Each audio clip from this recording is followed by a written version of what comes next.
Howdy, comrades. Hope everyone's doing well. You might notice that the screen is a bit lighter than usual.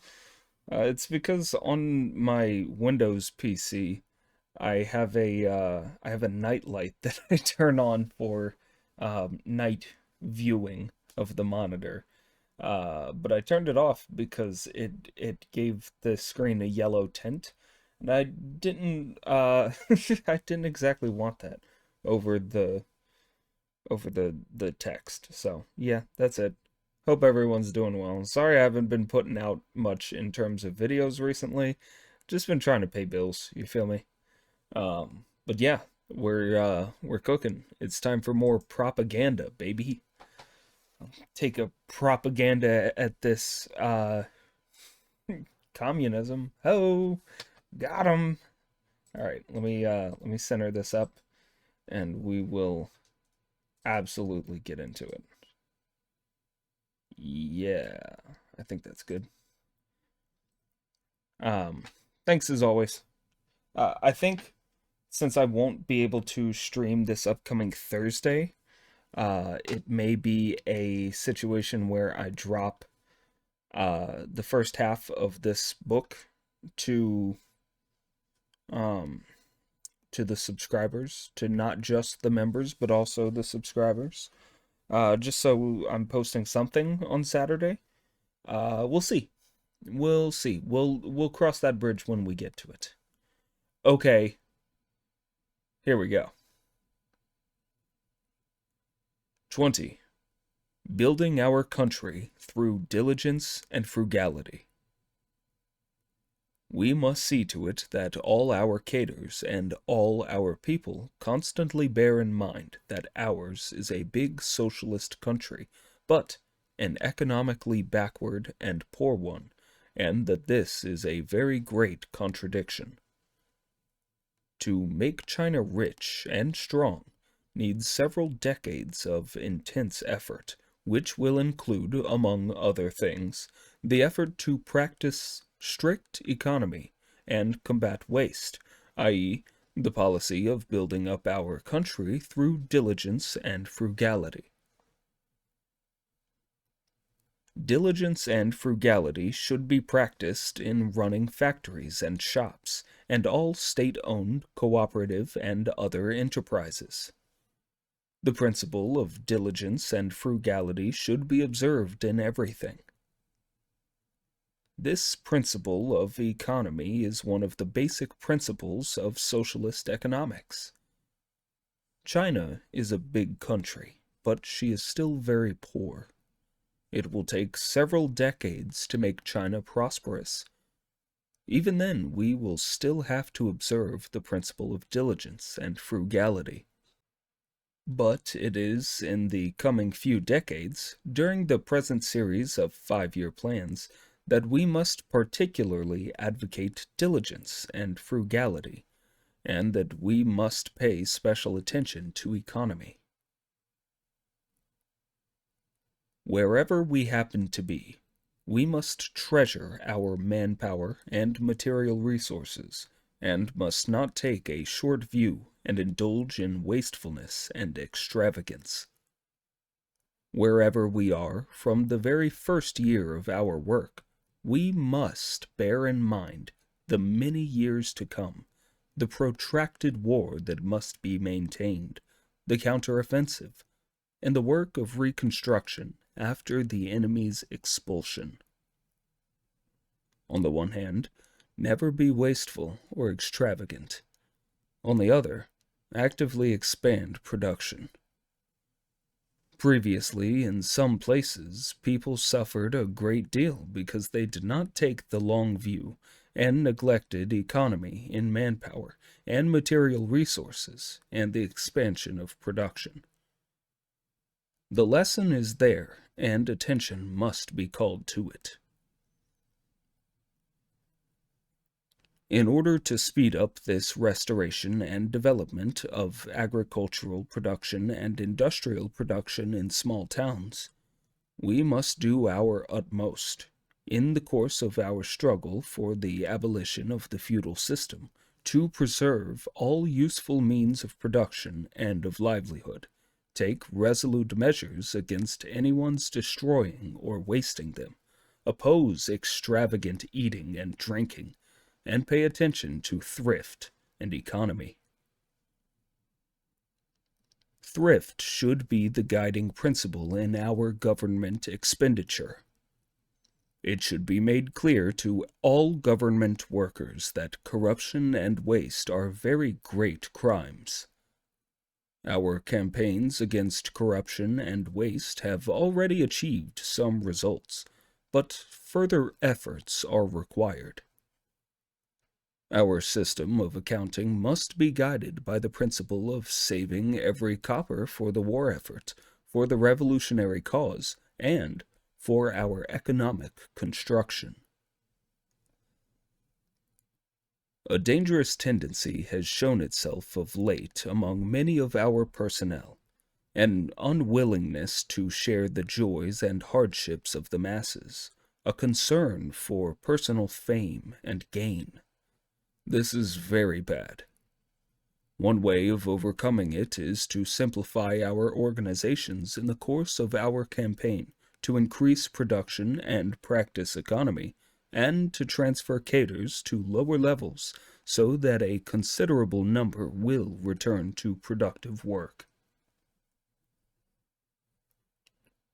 Production by the Army for its own support has not only improved the Army's living conditions and lightened the burden on the people, thereby making it possible further to expand the Army. In addition, it has had many immediate side effects. They are as follows. 1. Improved relations between officers and men. Officers and men work together in production and become like brothers. 2. Better attitude to labor. Since the Army began to produce for its own support, the attitude to labor has improved and loafer ways have been overcome. 3. Strengthened discipline. Far from weakening discipline in battle and in Army life, labor discipline in production actually strengthens it. 4. Improved relations between the Army and the people. Once an armed force begins to keep house for itself, encroachments upon the property of the people seldom or never occur. As the Army and the people exchange labor and help each other in production, the friendship between them is strengthened. 5. Less grumbling in the Army about the government and improved relations between the two. 6. An impetus to the great production campaign of the people. Once the Army engages in production, the need for government and other organizations to do likewise becomes more obvious, and they do so more energetically. Also, the need for a universal campaign of the whole people to increase production naturally becomes more obvious, and this too is carried on more energetically. Some people say that if the Army units go in for production, they will be unable to train or fight, and that if the government and other organizations do so, they will be unable to do their own work. This is a false argument. In recent years, our Army units in the border region have undertaken production on a big scale to provide themselves with ample food and clothing, and have simultaneously done their training and conducted their political studies and literacy and other courses much more successfully than before, and there is a greater unity than ever within the Army, and between the Army and the people. While there was a large-scale production campaign at the front last year, great success were gained in the fighting, and in addition, an extensive training campaign was started. And, thanks to production, the personnel of the government and other organizations live a better life, and work with greater devotion and efficiency. This is the case both in the border region and at the front. 21. Self-reliance and arduous struggle. On what basis should our policy rest? It should rest on our own strength, and that means regeneration through one's own efforts. We are not alone. All the countries and people in the world opposed to imperialism are our friends.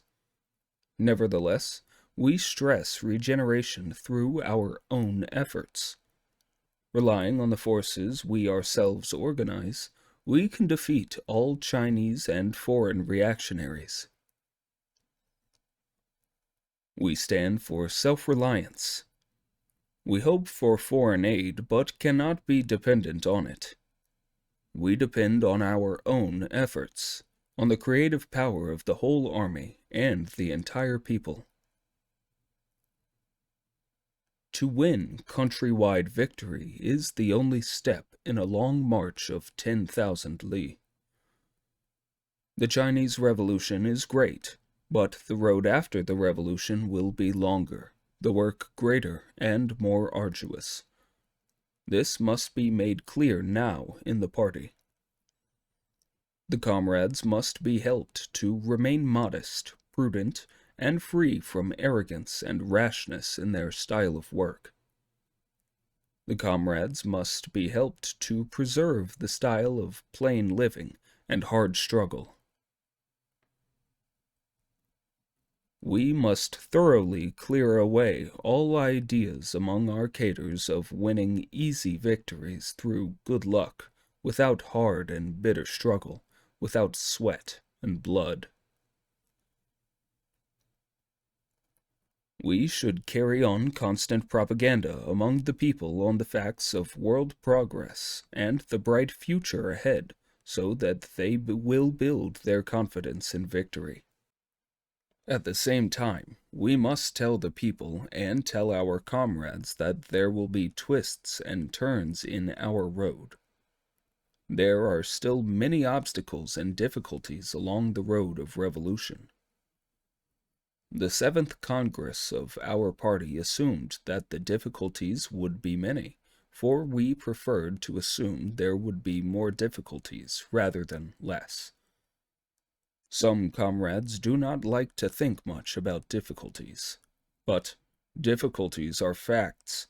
We must recognize as many difficulties as there are, and should not adopt a policy of non-recognition. We must recognize difficulties, analyze them, and combat them. There are no straight roads in the world. We must be prepared to follow a road which twists and turns, and not try to get things on the cheap.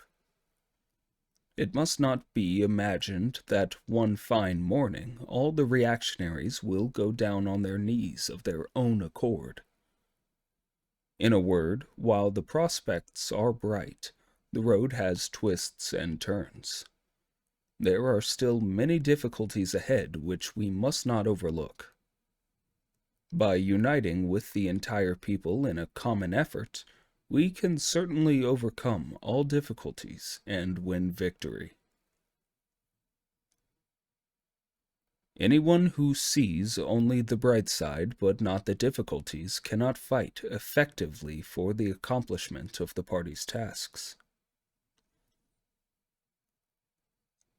The wealth of society is created by the workers, peasants, and working intellectuals. If they take their destiny into their own hands, follow a Marxist-Leninist line, and take an active attitude in solving problems instead of evading them, there will be no difficulty in the world which they cannot overcome. The comrades throughout the party must take all this fully into account and be prepared to overcome all difficulties with an indomitable will and in a planned way. The reactionary forces and we both have difficulties. But the difficulties of the reactionary forces are insurmountable because they are forces on the verge of death and have no future. Our difficulties can be overcome because we are new and rising forces have a bright future. In times of difficulty, we must not lose sight of our achievements, must see the bright future, and must pluck up our courage. New things always have to experience difficulties and setbacks as they grow. It is sheer fantasy to imagine that the cause of socialism is all plain sailing and easy success, without difficulties and setbacks or the exertion of tremendous efforts. At certain times in the revolutionary struggle, the difficulties outweigh the favorable conditions, and so constitute the principal aspect of the contradiction, and the favorable conditions constitute the secondary aspect. But through their efforts, the revolutionaries can overcome the difficulties step by step, and open up a favorable new situation. Thus, a difficult situation yields place to a favorable one. What is work? Work is struggle. There are difficulties and problems in those places for us to overcome and solve. We go there to work and struggle to overcome these difficulties. A good comrade is one who is more eager to go where the difficulties are greater. There is an ancient Chinese fable called The Foolish Old Man Who Removed the Mountains. It tells of an old man who lived in northern China long, long ago, and was known as the Foolish Old Man of North Mountain. His house faced south, and beyond his doorway stood the two great peaks, Tse-tung and Wangwu, obstructing the way. With great determination, he led his sons in digging up these mountains, hoe in hand. Another graybeard, known as the Wise Old Man, saw them and said derisively, "How silly of you to do this! It is quite impossible for you few to dig up these two huge mountains." The foolish old man replied, "When I die, my sons will carry on. When they die, there will be my grandsons, and their sons, and grandsons, and so on to infinity. High as they are, the mountains cannot grow any higher, and with every bit we dig, they will be that much lower. Why can't we clear them away?" Having refuted the wise old man's wrong view, he went on digging every day, unshaken in his conviction. God was moved by this, and he sent down two angels, who carried the mountains away on their backs. Today, two big mountains lie like a dead weight on the Chinese people. One is imperialism, the other is feudalism. The Chinese Communist Party has long made up its mind to dig them up. We must persevere and work unceasingly, and we, too, will touch God's heart. Our God is none other than the masses of the Chinese people. If they stand up and dig together with us, why can't these two mountains be cleared away? 22. Methods of thinking and methods of work. The history of mankind is one of continuous development from the realm of necessity to the realm of freedom. This process is never-ending. In any society in which classes exist, class struggle will never end. In classless society, the struggle between the new and the old, and between truth and falsehood, will never end. In the fields of the struggle for production and scientific experiment, mankind makes constant progress, and nature undergoes constant change. They never remain at the same level. Therefore, man has constantly to sum up experience and go on discovering, inventing, creating, and advancing. Ideas of stagnation, pessimism, inertia, and complacency are all wrong. They are wrong because they agree neither with the historical facts of social development over the past million years, nor with the historical facts of nature so far known to us, i.e., nature as revealed in the history of celestial bodies, the earth, life, and other natural phenomena. Natural science is one of man's weapons in his fight for freedom.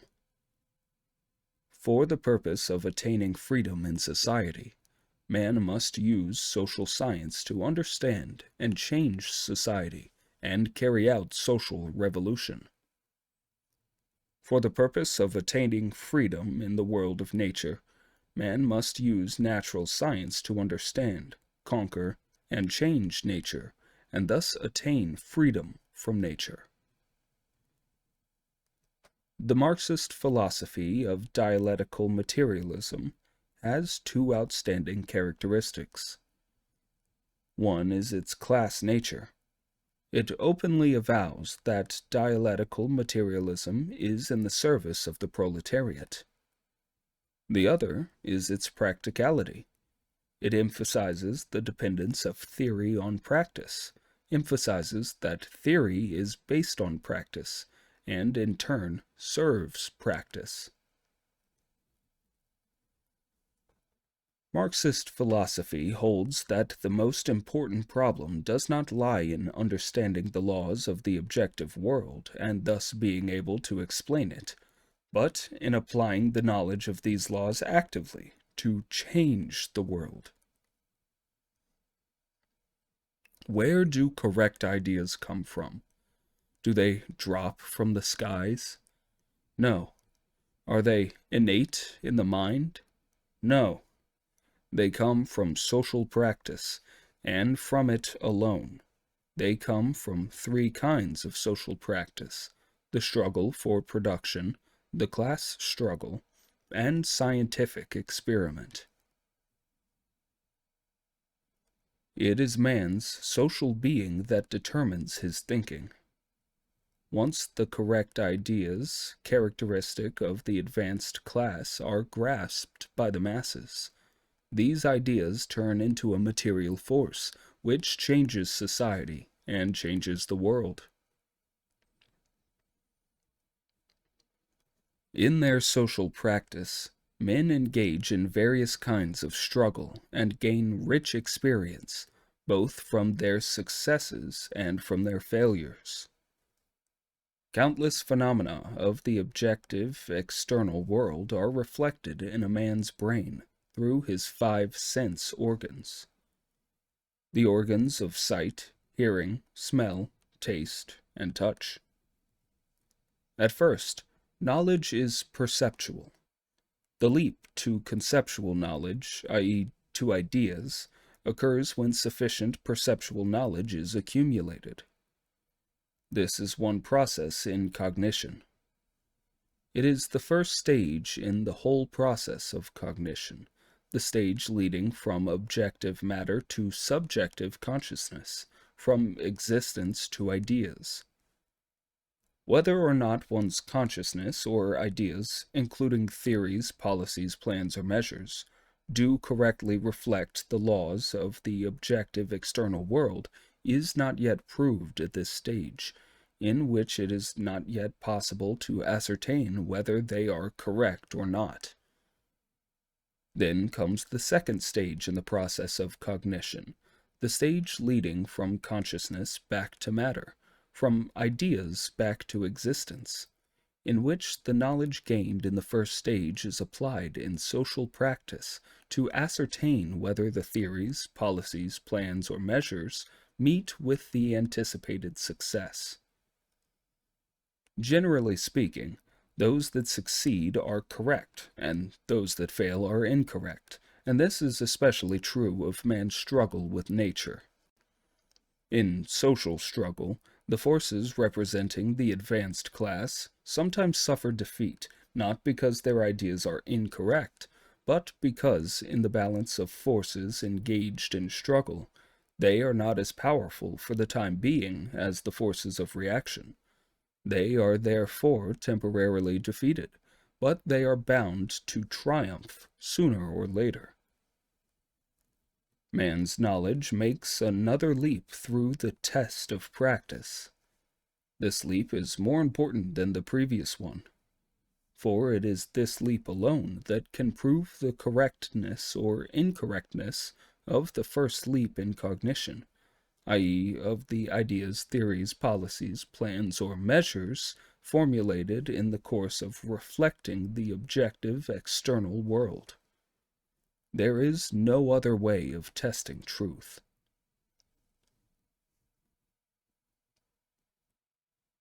Often, correct knowledge can be arrived at only after many repetitions of the process leading from matter to consciousness, and then back to matter. That is, leading from practice to knowledge, and then back to practice. Such is the Marxist theory of knowledge, the dialectical materialist theory of knowledge.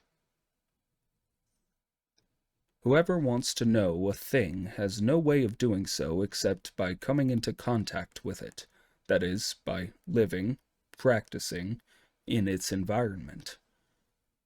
If you want knowledge, you must take part in the practice of changing reality. If you want to know the taste of a pear, you must change the pear by eating it yourself. If you want to know the theory and methods of revolution, you must take part in revolution. All genuine knowledge originates in direct experience. Knowledge begins with practice, and theoretical knowledge which is acquired through practice must then return to practice. The active function of knowledge manifests itself not only in the active leap from perceptual to rational knowledge, but, and this is more important, it must manifest itself in the leap from rational knowledge to revolutionary practice.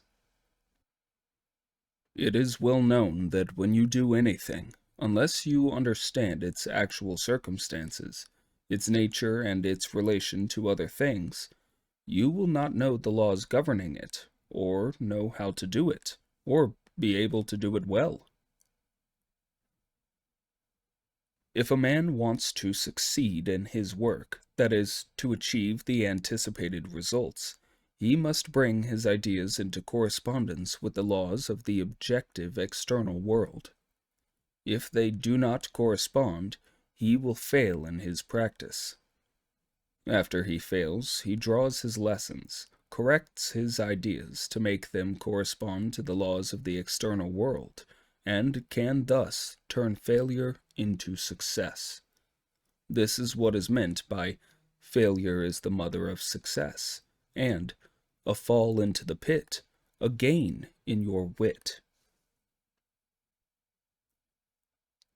We are Marxists, and Marxism teaches that in our approach to a problem, we should start from objective facts, not from abstract definitions, and that we should derive our guiding principles, policies, and measures from an analysis of these facts.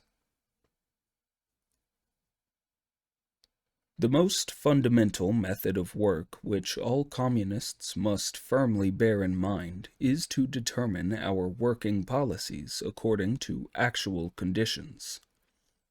When we study the causes of the mistakes we have made, we find that they all arose because we departed from the actual situation at a given time and place and were subjective in determining our working policies.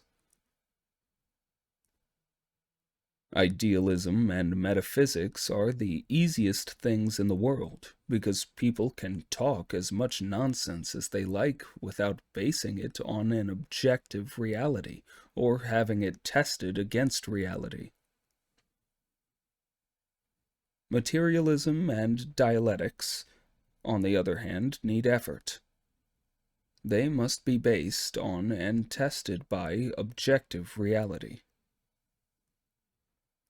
Unless one makes the effort, one is liable to slip into idealism and metaphysics. When we look at a thing, we must examine its essence and treat its appearance merely as an usher at the threshold, and once we cross the threshold, we must grasp the essence of the thing. This is the only reliable and scientific method of analysis. The fundamental cause of the development of a thing is not external, but internal. It lies in the contradictoriness within the thing. This internal contradiction exists in every single thing, hence its motion and development. Contradictoriness within a thing is the fundamental cause of its development, while its interrelations and interactions with other things are secondary causes. Materialist dialectics holds that external causes are the condition of change, and internal causes are the basis of change, and that external causes become operative through internal causes. In a suitable temperature, an egg changes into a chicken, but no temperature can change a stone into a chicken, because each has a different basis. Marxist philosophy holds that the law of the unity of opposites is the fundamental law of the universe. This law operates universally, whether in the natural world, in human society, or in man's thinking. Between the opposites in a contradiction, there is at once unity and struggle, and it is this that impels things to move and change. Contradictions exist everywhere, but they differ in accordance with the different nature of different things. In any given phenomenon or thing, the unity of opposites is conditional, temporary, and transitory, and hence relative, whereas the struggle of opposites is absolute. The analytical method is dialectical. By analysis, we mean analyzing the contradictions in things. And sound analysis is impossible without intimate knowledge of life and without real understanding of the pertinent contradictions. Concrete analysis of concrete conditions, Lenin said, is the most essential thing in Marxism, the living soul of Marxism. Lacking an analytical approach, many of our comrades do not want to go deeply into complex matters, to analyze and study them over and over again, but like to draw simple conclusions, which are neither absolutely affirmative or absolutely negative. From now on, we should remedy this state of affairs. The way these comrades look at problems is wrong. They do not look at the essential or main aspects, but emphasize the non-essential or minor ones. It should be pointed out that these non-essential or minor aspects must not be overlooked and must be dealt with one by one, but they should not be taken as the essential or main aspects, or we will lose our bearings. In this world, things are complicated and are decided by many factors. We should look at problems from different aspects, not from just one.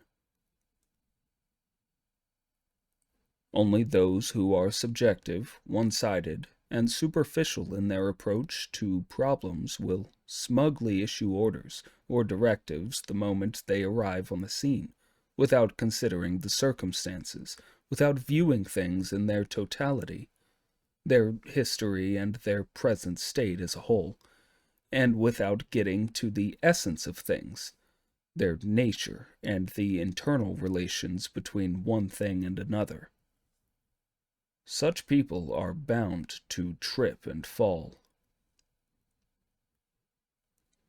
In studying a problem, we must shun subjectivity, one-sidedness, and superficiality. To be subjective means not to look at problems objectively. That is, not to use the materialist viewpoint in looking at problems. I have discussed this in my essay, On Practice. To be one-sided means not to look at problems all-sidedly. Or it may be called seeing the part but not the whole, seeing the trees but not the forest. That way, it is impossible to find the method for resolving a contradiction. It is impossible to accomplish the tasks of the revolution, to carry out assignments well, or to develop inter-party ideological struggle correctly. When Sun Tzu said in discussing military science, "Know the enemy, and know yourself, and you can fight 100 battles with no danger of defeat," he was referring to the two sides in a battle. Wei Qing of the Tang dynasty also understood the error of one-sidedness when he said, "Listen to both sides, and you will be enlightened.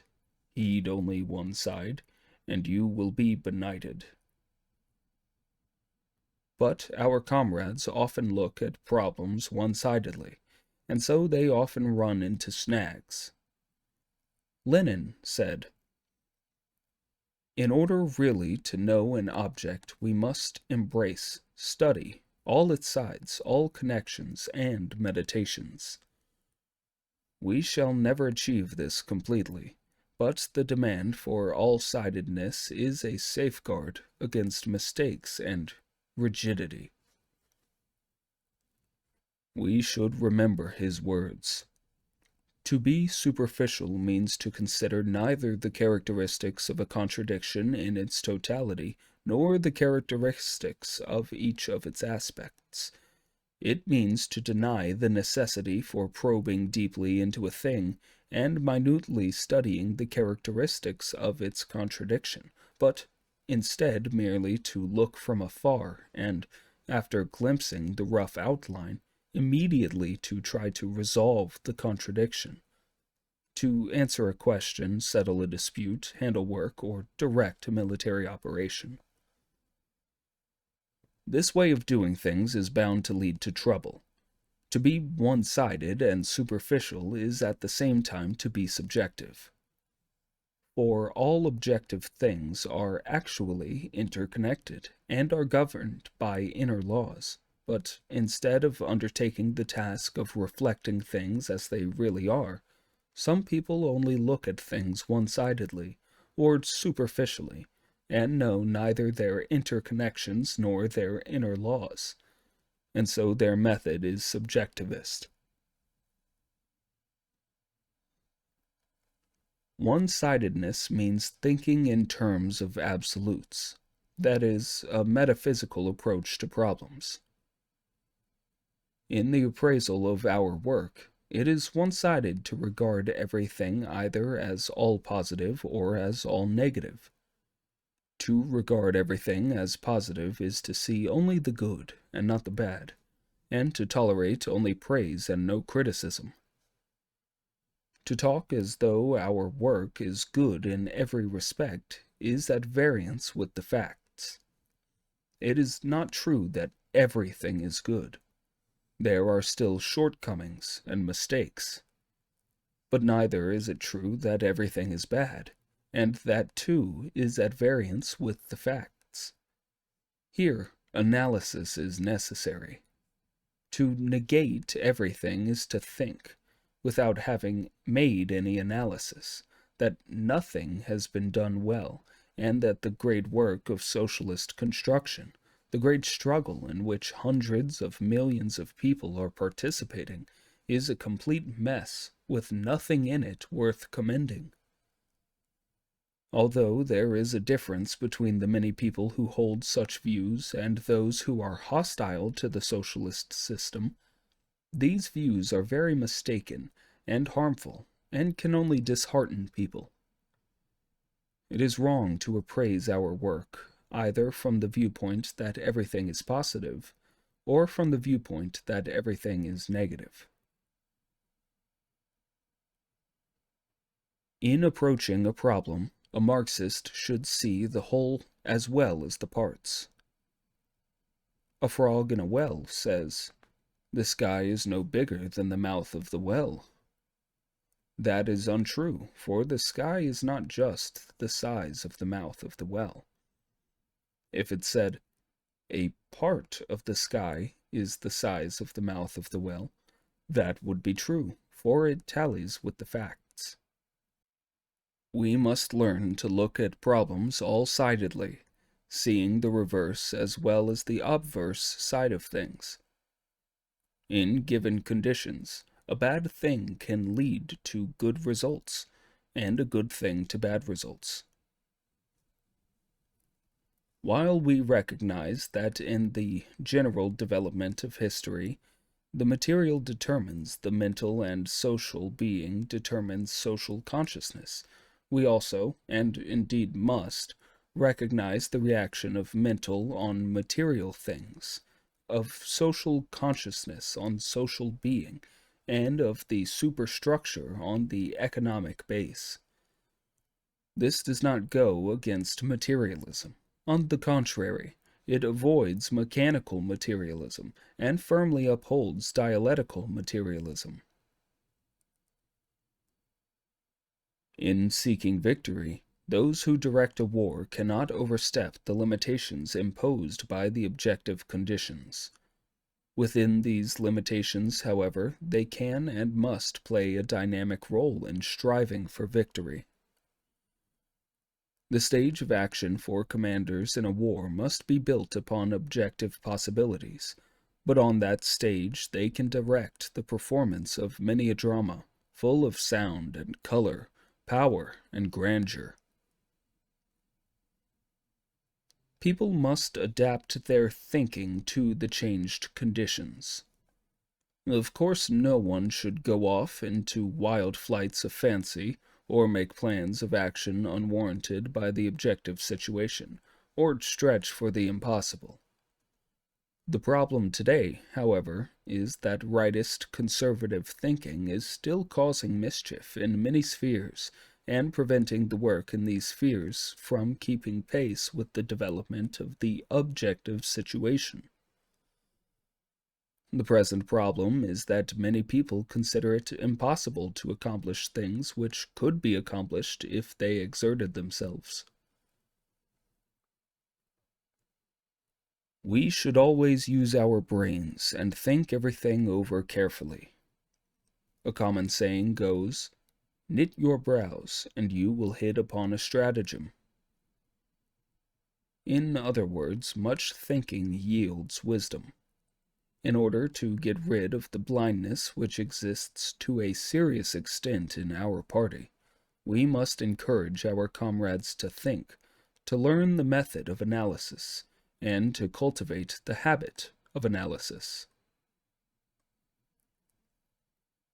If in any process there are a number of contradictions, one of them must be the principal contradiction playing the leading and decisive role, while the rest occupy a secondary and subordinate position.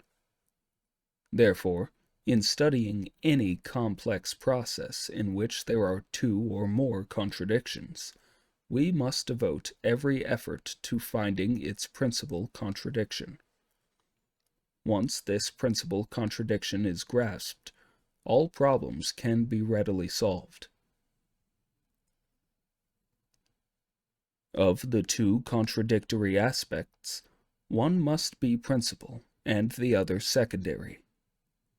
The principal aspect is the one playing the leading role in the contradiction.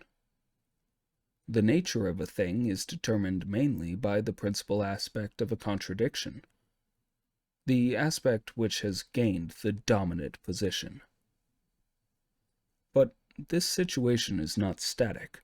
The principal and the non-principal aspects of a contradiction transform themselves into each other, and the nature of the thing changes accordingly. It is not enough to set tasks. We must also solve the problem of the methods for carrying them out. If our task is to cross a river, we cannot cross it without a bridge or a boat. Unless the bridge or boat problem is solved, it is idle to speak of crossing the river. Unless the problem of method is solved, talk about the task is useless. In any task, if no general and widespread call is issued, the broad masses cannot be mobilized for action.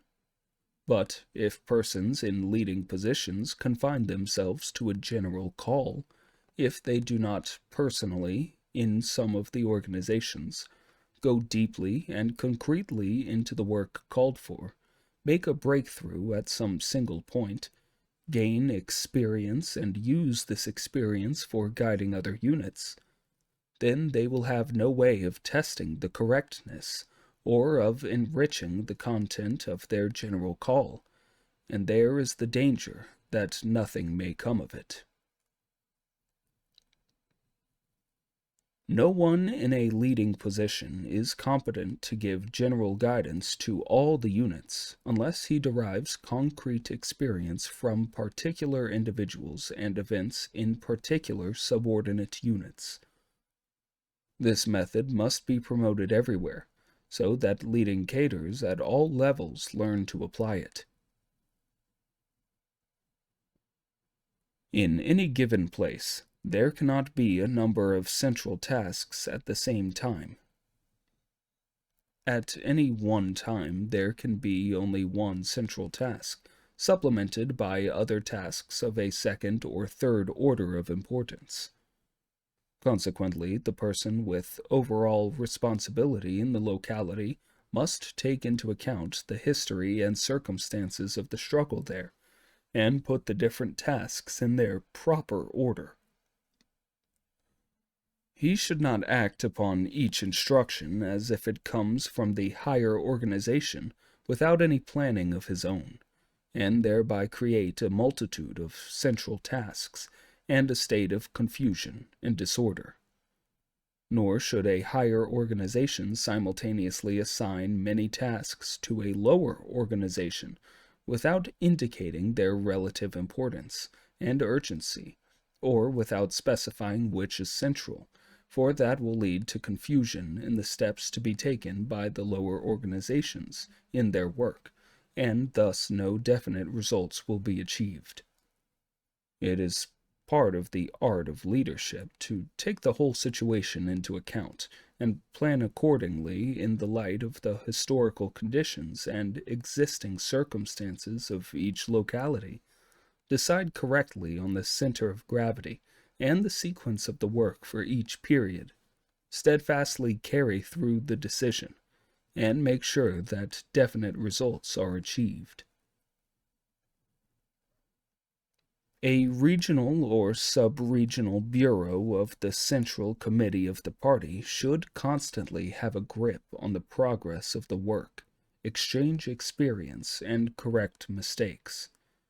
It should not wait several months, half a year, or a year before holding summing up meetings for a general checkup and a general correction of mistakes. Waiting leads to great loss, while correcting mistakes as soon as they occur reduces loss. Don't wait until problems pile up and cause a lot of trouble before trying to solve them. Leaders must march ahead of the movement, not lag behind it. What we need is an enthusiastic but calm state of mind, and intense but orderly work.